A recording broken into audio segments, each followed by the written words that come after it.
आज मैं छठे अध्याय के अर्थ पढ़ने जा रही हूँ।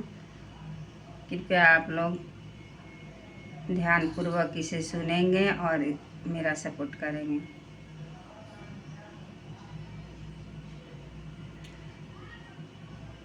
उसके उपरांत श्री कृष्ण महाराज बोले, हे अर्जुन, जो पुरुष कर्म के फल को न चाहता हुआ करने जो कर्म करता है वह सन्यासी और योगी है, और केवल अग्नि को त्यागने वाला सन्यासी योगी नहीं है, तथा केवल क्रियाओं को त्यागने वाला भी सन्यासी योगी नहीं है। इसलिए हे अर्जुन, जिसको सन्यास ऐसा कहते हैं उसी को तू योग जान, क्योंकि संकल्पों को न त्यागने वाला कोई भी पुरुष योगी नहीं है होता। समत्व बुद्धि रूप योग से में आरूढ़ होने की इच्छा वाले मननशील पुरुष के लिए योग की प्राप्ति में निष्काम भाव से कर्म करना ही हेतु कहा है, और योगारूढ़ हो जाने पर उस योगारूढ़ पुरुष के लिए सर्व संकल्पों का अभाव ही कल्याण में हेतु कहा है। जिस काल में न तो इंद्रियों के भोगों में आसक्ति होता है तथा न कर्मों में ही आसक्त होता है, उस काल में सर्व संकल्पों का त्यागी पुरुष योगारूढ़ कहा जाता है। यह योगारूढ़ता कल्याण में हेतु कही है। इसलिए मनुष्यों को चाहिए कि अपने द्वारा अपना संसार समुद्र में से उद्धार करे और अपने आत्मा को अधोगति में न पहुंचावे, क्योंकि यह जीवात्मा आप ही तो अपना मित्र है और आप ही अपना शत्रु है, अर्थात और कोई दूसरा शत्रु या मित्र नहीं है। उस जीवात्मा का तो वह आप ही मित्र है कि जिस जीवात्मा द्वारा मन और इंद्रियों सहित शरीर जीता हुआ है, और जिसके द्वारा मन और इंद्रियों सहित शरीर नहीं जीता गया है, जिसका वह आप ही शत्रु के सदृश शत्रुता में बरतता है। हे अर्जुन, सर्दी गर्मी और सुख दुख आदि को तथा मान और अपमान में जिसके अंतःकरण की वृत्तियां अच्छी प्रकार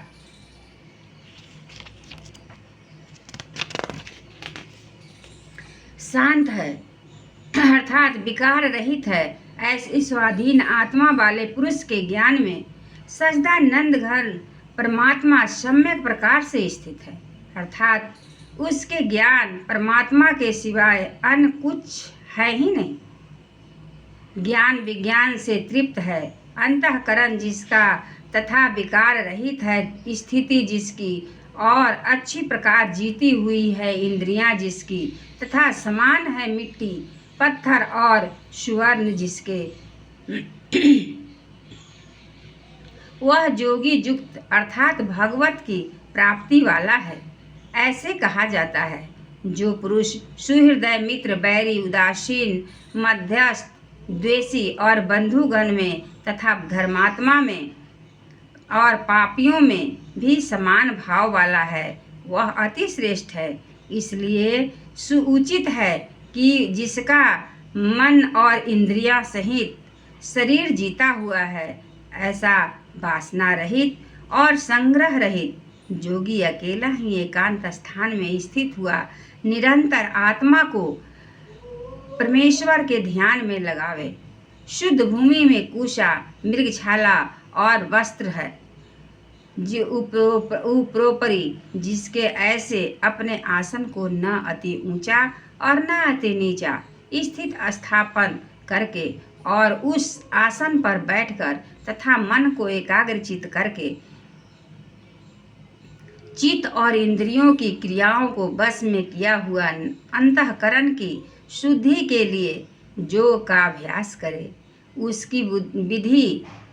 इस प्रकार है कि काया सिर और ग्रीवा को समान और अचल धारण किए हुए दृढ़ होकर अपने नासिका के अग्रभाग को देखकर अन्य दिशाओं को न देखता हुआ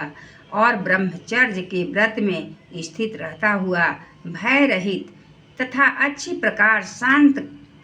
अंतःकरण वाला और सावधान होकर मन को बस में करके मेरे में लगे हुए चित्त वाला और मेरे परायण हुआ स्थित होवे। इस प्रकार आत्मा को निरंतर परमेश्वर के स्वरूप में लगाता हुआ स्वाधीन मन वाला योगी मेरे में स्थित रूप परमात्मा प्रकाष्ठा वाली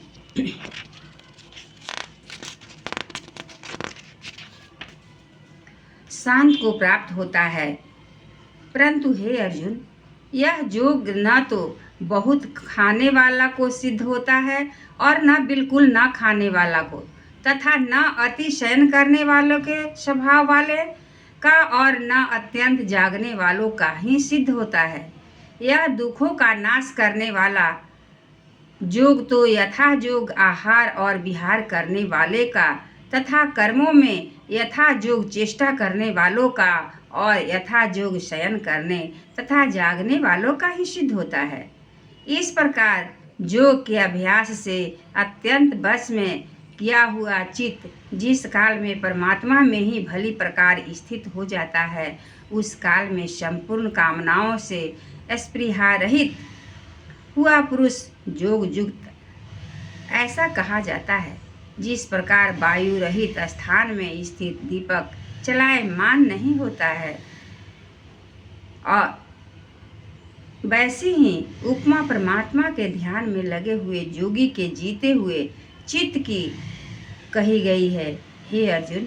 जिस अवस्था में योग के अभ्यास से निरुद्ध हुआ चित्त उपराम हो जाता है और जिस अवस्था में परमेश्वर के ध्यान से शुद्ध हुई सूक्ष्म बुद्धि द्वारा परमात्मा को साक्षात करता हुआ सच्चिदानंद घन परमात्मा में ही संतुष्ट होता है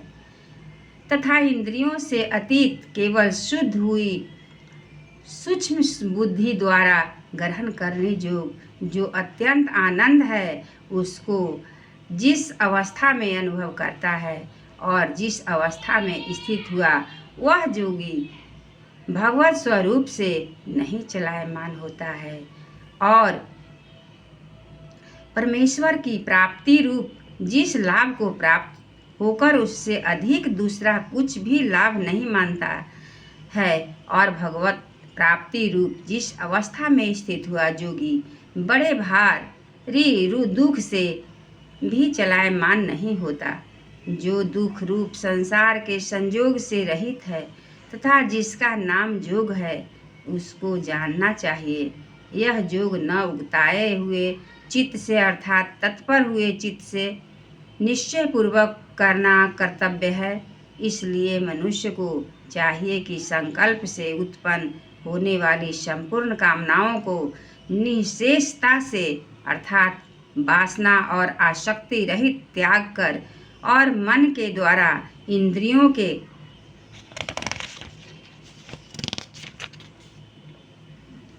समुदाय को सब ओर से ही अच्छी प्रकार बस में करके क्रम से अभ्यास करता हुआ उपरामता को प्राप्त होवे और धैर्य युक्त बुद्धि द्वारा मन को परमात्मा में स्थित करके परमात्मा के सिवा और कुछ भी चिंतन न करे। परंतु जिसका मन बस में नहीं हुआ हो, उसको चाहिए कि वह स्थित न रहने वाला और चंचल मन जिस कारण से सांसारिक पदार्थों में विचरता है, उससे रोक कर बारंबार परमात्मा में ही निरोध करे। क्योंकि जिसका मन अच्छी प्रकार शांत है और जो पाप से रहित है और जिसका रजोगुण शांत हो गया है, ऐसे उस सच्चिदानंद घन ब्रह्म के साथ एक ही भाव हुए योगी को अति उत्तम आनंद प्राप्त होता है। एक बार बोलिए श्री कृष्ण भगवान की जय। आज इतना ही।